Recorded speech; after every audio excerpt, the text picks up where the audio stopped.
వీసాలపై America అధ్యక్షుడు Donald Trump కఠినంగా వ్యవహరిస్తున్న ప్రస్తుత పరిస్థితుల్లో ఇది మరింత ప్రాధాన్యతను సంతరించుకుంది. భవిష్యత్తులో ఇది ఎటు తిరిగి ఎటు వెళ్తుందోననే ఆందోళనలు వ్యక్తమవుతున్నాయి. భారత్కు కేటాయించే కోటాలో కోతలు పెట్టవచ్చనే అభిప్రాయాలు వ్యక్తమవుతున్నాయి. తాజాగా ఒక పాడ్కాస్ట్లో డాక్టర్ డేవ్ బ్రాట్ మాట్లాడారు.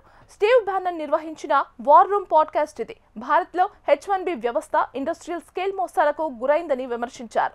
భారత్ నుండి వీసాల కేటాయింపులు చట్టబద్ధమైన పరిమితులను మించిపోయాయని స్పష్టం చేశారు. ఈ పరిస్థితి అమెరికా కార్మికులకు తీవ్రమైన ముప్పుగా అభివర్ణించారు.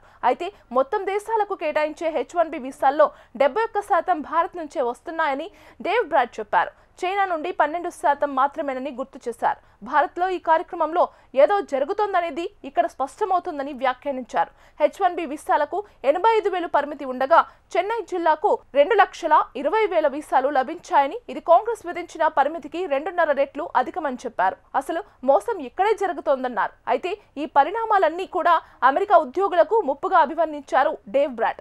వీసా పొంది అమెరికాకు వచ్చిన వారిలో కొందరు భారతీయులు తాము నైపుణ్యం కలిగిన వాళ్ళమని చెప్పుకుంటారని, అది వాస్తవం కాదని తేల్చి ఆరోపించారు.